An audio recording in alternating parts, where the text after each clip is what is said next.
All right, it's the beginning part of March 2023, and I'm going to start a little add-on to my YouTube channel, and it's Steve's version of a book review, and it's a little bit different. I'm just going to give sly anecdotes about books as it relates to what I've read or what I am reading, and what I like about it, and some context to it.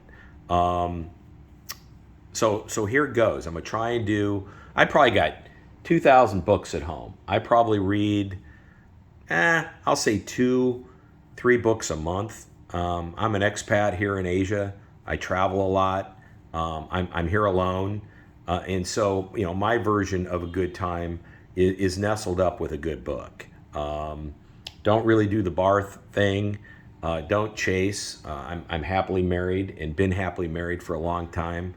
But I happen to be around people. I meet expats at restaurants. You run into expats at the airport. You run into them in the lounges and whatnot. And so you're always around, conversations, and depending upon their circumstances, some are married, most are not. All of them, for the most part, are traveling single. So you have that in common. You're out there slugging away. You may be at a factory, and I run into my counterparts that are competitors in the lunchroom, and there's amongst guys there's always locker room talk, and so it is what it is, and you hear about a lot of nuances, and you're around a lot of different places. I'm in Hong Kong, Taiwan, Vietnam, Cambodia, Thailand, all over the place. So it's really interesting when you come across books, and there's probably a couple of dozen books that I've come across that are combinations of fact and fiction. Those are the best, and the fact part of the books are the nonfiction part of the books. I can relate to some of the items that are discussed because the places that they talk about often are places that I've either been in, and so I know a little bit about it, and so it's always interesting to relate some of that. Now the activities that go on, I'm not the least bit interested in, but it's kind of hilarious to read about some of the activities. Not all of it. Some of it's kind of disgusting, but some of it's pretty interesting. And so I came across a book that I've probably read, honestly, probably a couple of dozen times. Because when I'm in a bad mood, factory's been a long day, or I'm out here alone and I'm missing my wife Michelle, which is most of the time, I'm out alone, unless I'm with sources or working. I miss my wife, so I do a lot of reading to take my mind off of loneliness and misery. And so I need a good book that cheers me up or makes me laugh or makes me at least in some way, shape, or form, in a more decent mood. So I've probably got 12, 15 books out of the 2,000 that I have at home that I continually read, from financial to investment books. I love The Richest Man in Babylon. That's a treasure. I love my Vincent Calvito books. Those are treasures. And I love three or four other books, but one of them in particular that I do read on occasion, and I'm gonna pass it along to you, is a book by a gentleman by the name of John Lefevre, and it's titled Straight to Hell. And I tell you what, this is a great book. You can get it on Amazon if you're a member. Get it on audiobook for free. You can get it on Kindle through Amazon for $8.99. I think paperback is $11 through Amazon. I paid more for this. You can get it. I think I got this book in Hong Kong years ago. You can get a hardcover for like $34.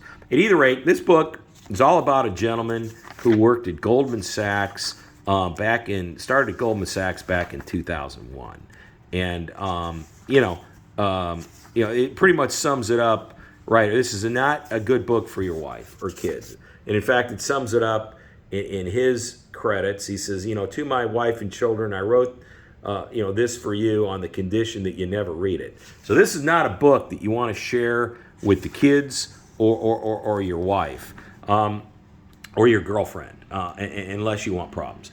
So he started out his career in 2001, and he wrote basically a blog at Goldman Sachs elevator, and that was his handle, GS elevator, and so he goes on before he was discovered. He started his career in the UK. In New York, and then he moved to the UK with Goldman, and then he moved to Asia. And throughout this book, he talks about his role as a syndicate, as a syndicate investment banker, basically bringing those that need money together with those that have money. He conducted what he likes to refer to as roadshows, where he goes to different locations, different countries, and brings the willing and the able together, those that need money with those that have money. And there's some great stories in here covering road shows from Indonesia to Vietnam to Hong Kong to China, all over the place. And many of the places that he talks about, Thailand, many of the places he's talked about, I have frequented. And so not only the countries, but the actual hotels or meeting areas, restaurants, and the personalities that are involved, I can relate to, because I deal with a lot of the similar types of personalities that are my sources, both in network and out of network. So I can relate as an expat. But what makes this book even more hilarious is that he's got quite a personality. And his personality comes through in a number of the quotes that he has, or little sayings that he has, or beliefs that he has, or statements that he conveys throughout the book. One of them, in particular, and there's probably hundreds of them in here, but one of them in particular, that his saying is that if you can only be good at one thing, be good at lying, because if you're good at lying, you're good at everything. Well, that's just hilarious. Living out here, you are privileged. You do eat better than 99% of the people that are out here because you're an expat. You're spoiled. And he takes it even to the furthest degree that his garbage disposal eats better than 99% of the world. And he says that, and he's accurate, because people out here, food is a really hot commodity. If you're overweight, or fat, you're declared as a rich person because you can afford to feed yourself. And he's got all kinds of, he was a bachelor when he was out here. So his version of, his perspective on marriage is obviously jaded. And it comes through no more loud or clear than on this quote, is why would I marry, it's betting some chick half my net worth that I'll love her forever. And that's why I'm saying don't share this with the female persuasion, because you'll probably end up on the couch. And it goes on and on and on. His comment about China is hilarious. China is our landlord, and we know he's beating his wife, but we're 2 months behind on our rent, so we let it slide. It goes on and on and on, and it's here's another one. I doubt alcohol kills more people than it creates. Some of my best moments in life are the ones that you can't tell anyone about. This whole book has that type of dry humor, and it gets into his syndicate role, and so it's a great book for those that want to know about investment banking and really what goes on in a syndicate role, where he's bringing those that need money together with those that have money. But he does it in a way that is really hilarious. Like I say, he wasn't married at the time of creating this book, and he candidly speaking, had relations, had a girlfriend, girlfriends, and they got rid of him, he got rid of them, whatever, and you know, and so he talks about that intermixed with his investment banking, intermixed with the debauchery and the shenanigans that go, throughout the expat life for many people. Like I say, I can relate to the locations. I can relate to the circumstances because I've been around a lot of expats. What's been different for me is that frankly, I got a lot of that out of my system back when I was in my late 20s, early 30s. And as you rise through the ranks, the job and the responsibilities and the awareness of the risk take over the any potential benefits. And I was never, candidly speaking, really into a lot of the extracurricular activities. I'm a reader. I'm an introvert. I enjoy my private time, doing what it is that I like to do, which is, to read or explore different things. I'm not the person that has to actually be, on the field to get my flavor of the game. Because candidly speaking, some of the game I'm just not interested in. But it is kind of entertaining when it's presented in a way that is educational. And so for me, the education part is, like anything else, I always look at it, if I know where I'm going to die, I'll avoid going there. Well, if I know where there's trouble or if I know certain circumstances to stay away from or whatnot, then I'm that much more smarter because there's a lot of scams in Asia. There's a lot of things that expats run across that, candidly speaking, could seriously impact them in a negative way. So it's nice to be at least street smart and learn from somebody else's mistakes. And that's what I've tried to do. That's the only way I've been able to survive out here because it is a jungle. And it's very easy to fall into traps. Either you're a womanizer, you're a punter where you go and drink all night and then chase, or you pick up pharmaceutical habits that aren't healthy, or you pick up just bad habits. And it's easy to do because of boredom and lack of other options. And so for me, I became a big reader. I'm really into my reading. I love to read. I also like to sort of Gilgamesh it. Is that when I'm out and about, I'll go to strange places or investigate new things, and it's kind of fun just to sort of meander and be part of the be part of the local community and take in things that you can learn cultural wise. That's what I'm into, and I've been into that for many, many, many, many years. So that's my version of a good time. Like I say, I'm boring. I don't have exciting things to talk about really, other than just new things that I experience that I find fun and try and educate myself. So my ability to talk locker room is pretty limited because I'm just not into that stuff, and I don't participate in that kind of stuff. But every once in a while, I find a good book. And this is one of them.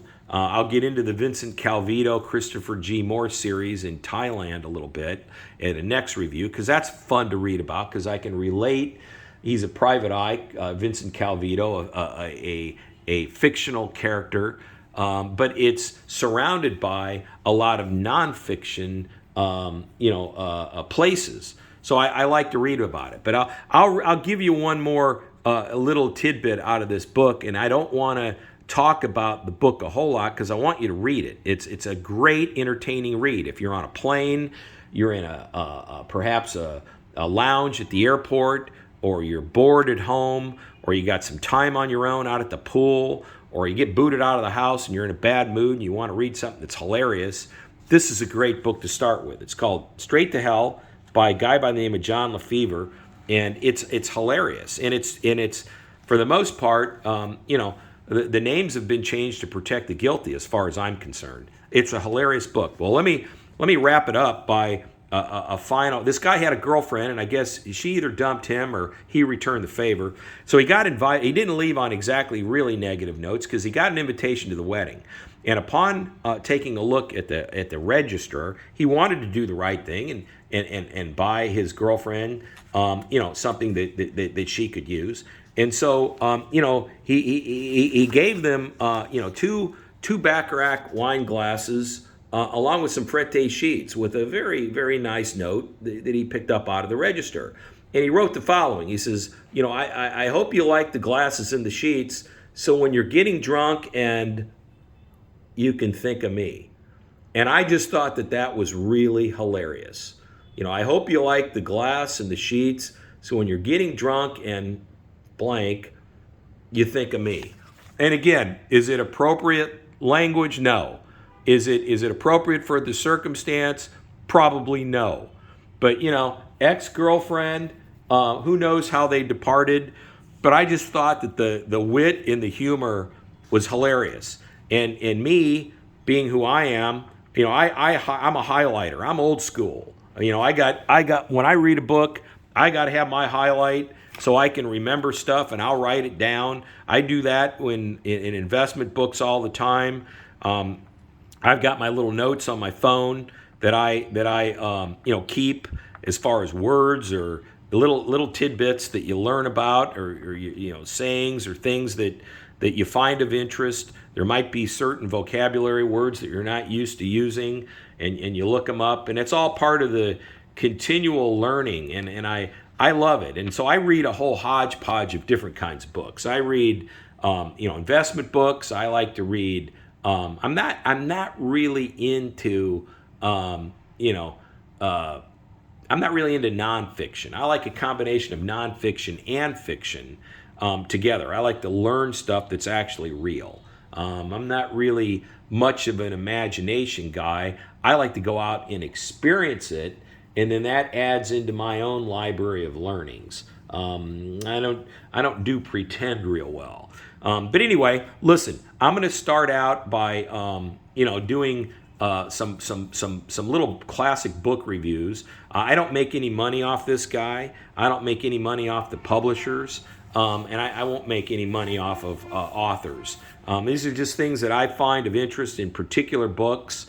And so I recommend this Straight to Hell book. It's captivating. It's got just enough deviance and debauchery, combined with some real interesting tidbits as to how investment banking really works behind the scenes. And so it's got that complete intermix. It closes the loop. It's entertaining, but yet it's informative and educational. I would not share this with the wife or the girlfriend or the ex-girlfriend or the kids, because it will land you on the couch or out of the house. If you get caught, do not blame it on me. Do not reference my YouTube site. I don't want to be cited by legal authorities or YouTube. I'm just simply passing on a book that was indeed, it's credible. It was a New York Times bestseller, and it's called Straight to Hell, and it's by this guy right here, John Lefevre, and I highly recommend it. So, you know what? This is going on my YouTube, and enjoy the read. Love to hear your comments. Bye-bye.